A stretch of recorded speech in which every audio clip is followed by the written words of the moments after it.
Welcome to the Grace and Grit podcast, made for women who want their healthiest years to be ahead of them, not behind them. Join your host, Courtney Townley, right now as she breaks down the fairy tale health story you have been chasing all of your life into sensible action steps and lasting change.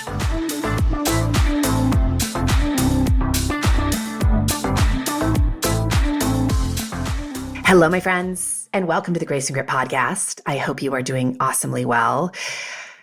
It's, been a really interesting start to the year. I have so many friends and family members who are going through some really tough times. And I don't know where you are sitting right now, but if the year did not start as boldly and confidently as you would have liked it to, I just want you to know that you are not alone, and I am thinking of you, and there are better days ahead. Hang in there. Now, some of you may know that I am married to an incredibly talented builder. My husband, Jason, went to carpentry school in Boston when he was just 15 years old. It's a trade school. And of course, he would tell you that he's a carpenter. My husband has one of the thickest Boston accents that you will probably ever hear, despite living in Montana for almost 20 years. A lot of people hear that my husband is a carpenter and they say, wow, that's amazing, right? You must get everything done in your home that needs to get done. But the ongoing joke in our home is that a carpenter's house is never done. Kind of like a car mechanic's car never runs right. I don't think it's very funny. I get super annoyed by the fact that we have all these little projects around the house that don't get done, but I get it. My husband works really hard all day, every day on other people's homes. And when he comes home, he wants to rest and restore. He doesn't want to work on his own home. But recently, I got really inspired by perusing some Instagram accounts, playing around on Pinterest. And we've been in the same home for about 7 years, and it was just renovated before we moved in. But 7 years later, there's some things I want to change. Kind of like life, right? Life feels really good for a while, and then we start looking around, and there's some things we want to renovate. So I knew that my husband was really busy, and I did not want to ask him to help me. But I saw a particular design for a dining room that I thought, I could do that myself. There was kind of this really cool outline of some very simple woodwork on a wall and a fresh coat of paint. I can do that. And my plan was, I'm going to buy some paint. I'm going to cut out a few pieces of wood to decorate the wall with. I'm going to nail the wood on the wall, and we'll be good. This was not a well thought out plan. I dramatically underestimated what was actually involved in the work. But ignorance is bliss, right? I desperately wanted it to be quick and easy so I could do it myself and I could get it done in a weekend. Does that sound familiar? Not only with maybe your own home projects, but ladies, this is how a lot of women go about their own health journey. We want to put in a few days, a few weeks of concentrated effort and have it all work out the way we expect it to. Now, when I consulted my husband about this project, he had some very different ideas about how it should roll. And again, he does this for a living. So his instructions to me were, babe, you got to sand the wall, you got to wash the wall, you have to mud the wall, you have to sand the wall again, then you have to wash the wall again. Then you prime the wall. You're probably going to need about 3 coats of paint. You need to trim the wood, you need to sand the wood, you need to prime the wood, you need to paint the wood, nail the wood to the wall, put putty in the holes where you put the nails, and then prime and paint. Holy cow, so much work. I just wanted it to look pretty. I was just focused on the end product, not the actual process that would get me there. And my husband said to me when I said, honey, that's so much work. That's going to take me weeks. He said, sweetheart, the work is in the prep. Doing all this work ensures that when you finally add the paint and the wood, which is really the aesthetic part, we don't see a bunch of things that we need to redo because we didn't do it right the first time. So all this to say, my husband is not only a talented carpenter, he's insanely wise. The work is in the prep. And this is not just true of home projects. It's true of life. It is certainly true of behavior change. Anytime we want to change the way we are showing up in any area of our life, what we're really talking about is changing our habits. And a habit is a reaction that you've practiced so many times. You can do it without having to think, because that is the brilliance of the brain. Your brain literally conserves you energy by developing habits, developing neural pathways that allow you to respond at lightning speed so you don't even have to think. So when you start working on adopting a new behavior, guess what your brain has to do? It has to start thinking. You have to start working at forging new pathways in your brain. New behavior is not a reaction that you've practiced a million times. It's new, and it's really intensive work for the brain. So if you don't put a little time into considering how you can make the execution of this new behavior easy for the brain, you're not going to engage with the behaviors for very long. And you'll find yourself having to redo the work over and over again because you're not very consistent. And this, my friends, is where the prep comes in. The magic of changing behavior is in the prep work. And just like I when my husband told me about the 20,000 steps I was going to have to take to do this wall, I get that hearing that is maybe not the news that you want. But it's not as time-consuming or as painful as you think it will be. Just like this wall that I just completed, by the way, I'm so proud of that fact. It didn't just take one weekend, it took 3. But I'm so proud of the end product. Every time I walk by that wall, I'm just so happy. And it looks fantastic. And I know that I'm not going to have to redo it because we did real quality work. So we have to make it easy for the brain to execute new behaviors. How do we do that? What does that prep work actually look like? Well, we have to first and foremost pre-decide what the action we are committing to is. Now that sounds really simple, but this is where it goes horribly wrong. Most people don't want to commit to one action. They want to commit to doing everything at once. And that doesn't work because it overwhelms the brain. And when the brain is overwhelmed, you know what it does? It sends your body a message that this is a horrible idea. We are in danger. I'm feeling overwhelmed. So let's abort the mission. So overwhelming your brain is not a smart strategy. And then a lot of people will say, well, Courtney, like one action just seems so ridiculously simple. Well, simple is not easy. And when you make a commitment to one action, it's really fascinating to watch all the ways in which you're going to try to negotiate and compromise your way out of that behavior. So step one, we pre-decide on what our commitment actually is. One action. Maybe you're going to walk 20 minutes a day, every day. Maybe you're going to try to increase your vegetable intake and you are going to eat 3 cups of veggies every single day. Maybe you're going to try to hydrate yourself better.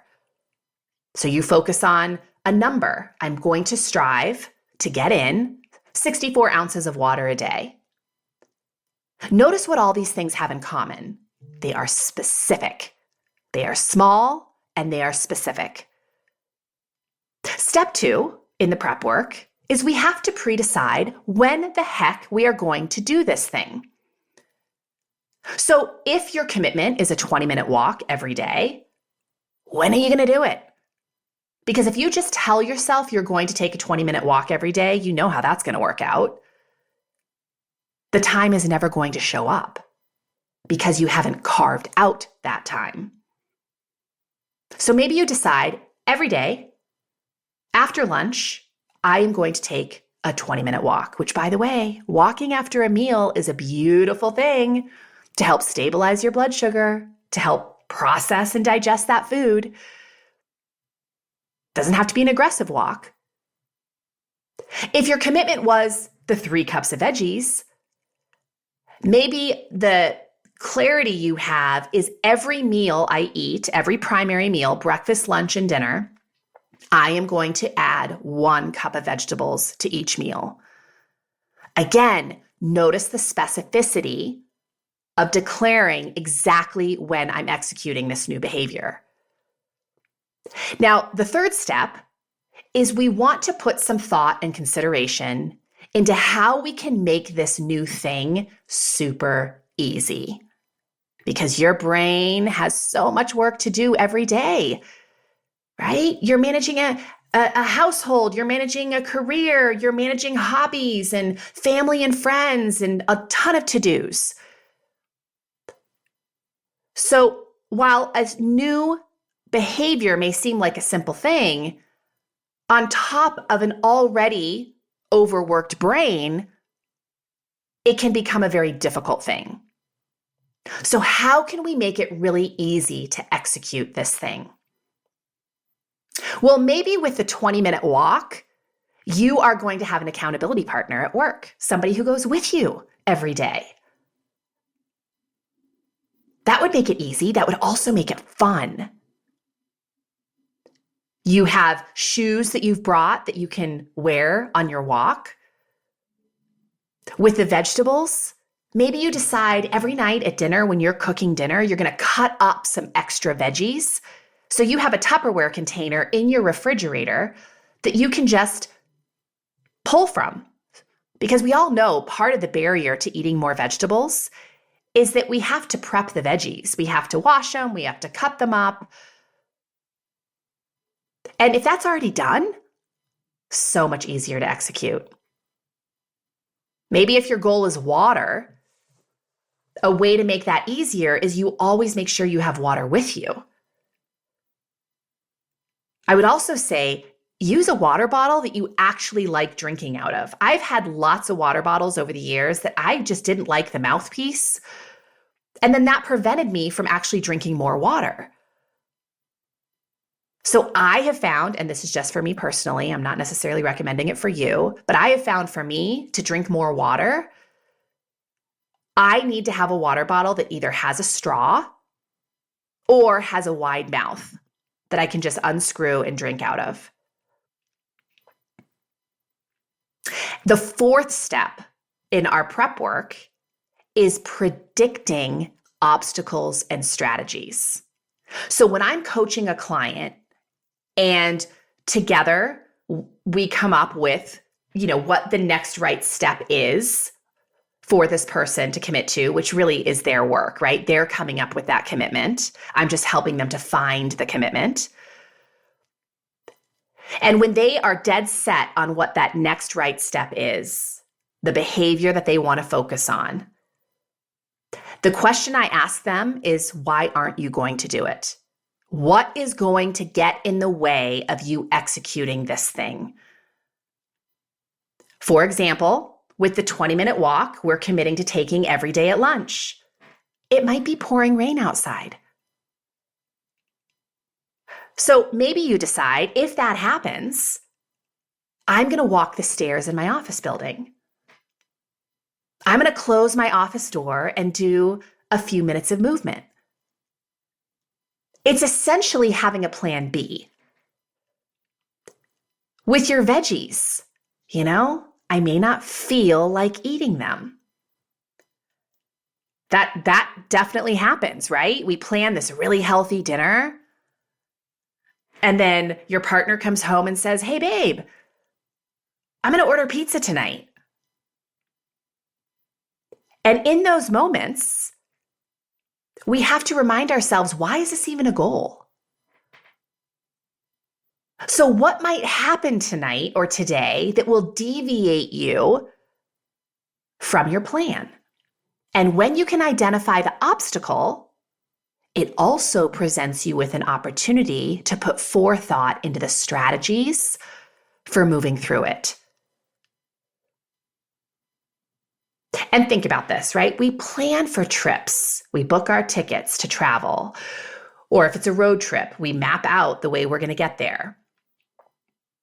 We decide ahead of time, often, where we're going to stay, what we need to pack, how much money we might need to want to carry in our wallet for this trip, what we might do on the trip. We plan for retirement. At least we try to, right? We understand the concept of forward thinking into how we might live the later years of our life. We prep for work projects. We consider the project that needs to be accomplished, and then we reverse engineer that massive project into smaller bites. And we put those smaller bites on our calendar. So why do we dread the prep work of behavior change so much? Well, a few reasons. Number one, it's work. And again, I don't know a woman who is not busy, who doesn't have a lot of things already on her plate. So the idea of more work can feel daunting. And this is the beauty of that bite-sized piece, committing to something small, committing to something that is winnable. We also dread doing the work of behavior change, the prep work of behavior change, because we have a lot of stories in our head. It's so hard. It takes so much time. It robs me of my freedom. I don't need a plan. This thing is so simple. Well, how's that worked out for you? Because I've heard that repeatedly over the years. And, something as simple as eating more veggies. But at the end of a week, when a client is talking to me and says, "Gosh, that was my commitment, but I only did it on day one and then I never did it again." And of course, my question always is, well, what was your plan? How did you organize yourself? And it's no surprise that there's no plan. There was no organization. There was no strategy. So start poking holes in your stories. I love that saying from Brené Brown. Poke holes in the stories. Is it true? Is it true that it's really hard to cut up some extra vegetables at night? It's not hard. Yes, it takes a little bit of time, but the actual process is not hard. Well, it takes so much time. It's going to take me hours to do prep work for this commitment I have. When I actually walk a client through organizing themselves around the new behavior they're committing to, it takes a matter of minutes. I always share the story that I still get into this space with paying bills, or we're in tax season right now, getting ready for taxes. And I dread it and I postpone it and I procrastinate because I tell myself it's just going to take me days and it's going to be awful.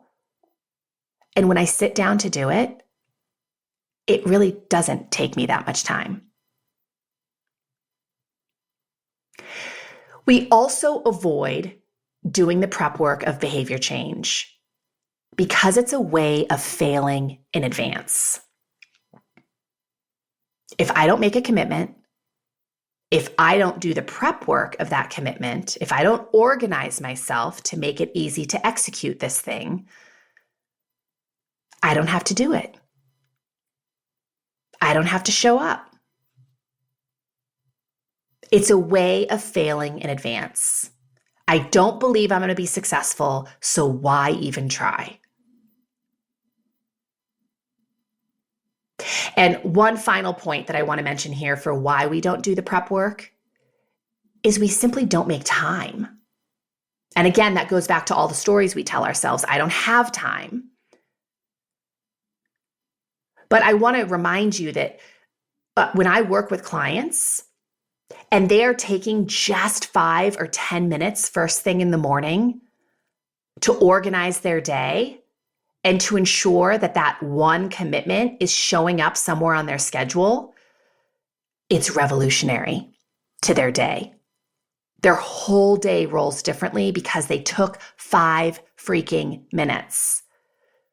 And if you're someone who's saying to yourself, you don't have time, again, poke holes. Is that really true?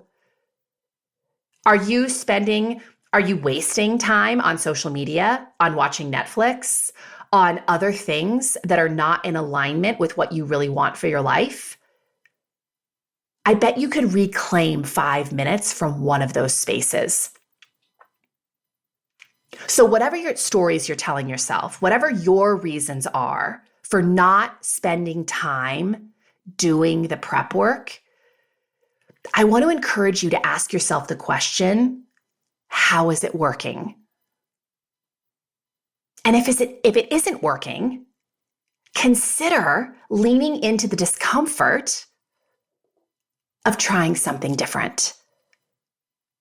And remember, there's always going to be discomfort. Most women I coach and work with, all of them, are already uncomfortable on some level. That's why they're working with me. And they could continue to do things the way they've always done them, which is only going to create more of the discomfort they're in. And there's no benefit because they just feel massively out of integrity with themselves. But then we have the type of discomfort that actually has benefit on the other side. And that's what prep work can afford you, right? There is a little discomfort. It's not fun. It's not exciting. It's new. It takes a little bit of time. And yet, it saves you so much time on the other side. There is so much benefit from leaning into that kind of discomfort. So back to the wall, right, where this whole conversation started. It took a lot of time to go through the process that my husband coached me through. And I'm so glad we did it that way because it looks incredible. I'm not sitting at the table eating dinner, looking at the consequences of rushing the job. It looks great. I feel so at peace with it. I am fully enjoying it. And that is because of taking the time to do the prep work. So while I cannot help you with your construction projects, you do not want me to help you with your construction projects. I can help you with the project of taking better care of yourself. And if you could use a little help in this department, right, leaning into the daily prep work that will help you to show up for yourself with more consistency and ease, I'd love to extend you an invitation to join me inside of Rumble and Rise, which is my monthly membership community, where we pick a focus for the month. And everybody's focus is different, right? Because where everybody is along their journey is different. We pick a focus, we pick a goal, something we are fiercely committed to showing up for every single week. And we practice the skills that will help us to follow through with the promises that we make to ourselves. Now, when you become a Rumble and Rise member, you get access to a 4-part bonus course called the Consistency Code. And I gift every member this course, which is yours to keep, by the way. Whether you stay in the membership or not, you will always have access to the Consistency Code. And the reason I gift it to every member is because it is the framework that helps you to get clear on where you want your focus to be. It helps you to organize yourself to keep the focus. And most importantly, that course teaches you how to follow through on the promises that you make to yourself.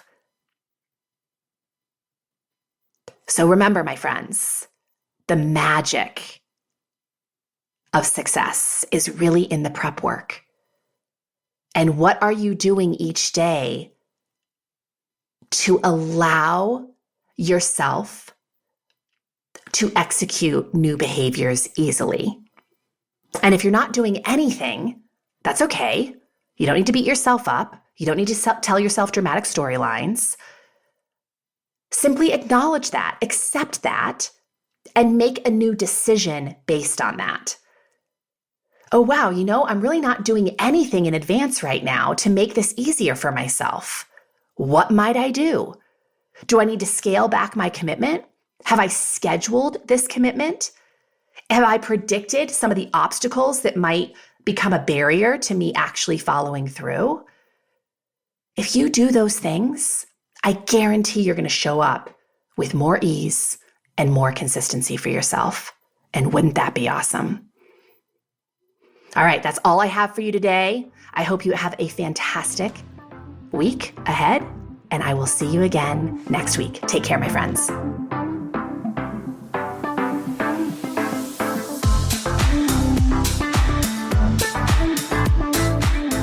Thank you for listening to the Grace and Grit podcast. It is time to mend the fabric of the female health story, and it starts with you taking radical responsibility for your own self-care. You are worth the effort, and with a little grace and grit, anything is possible.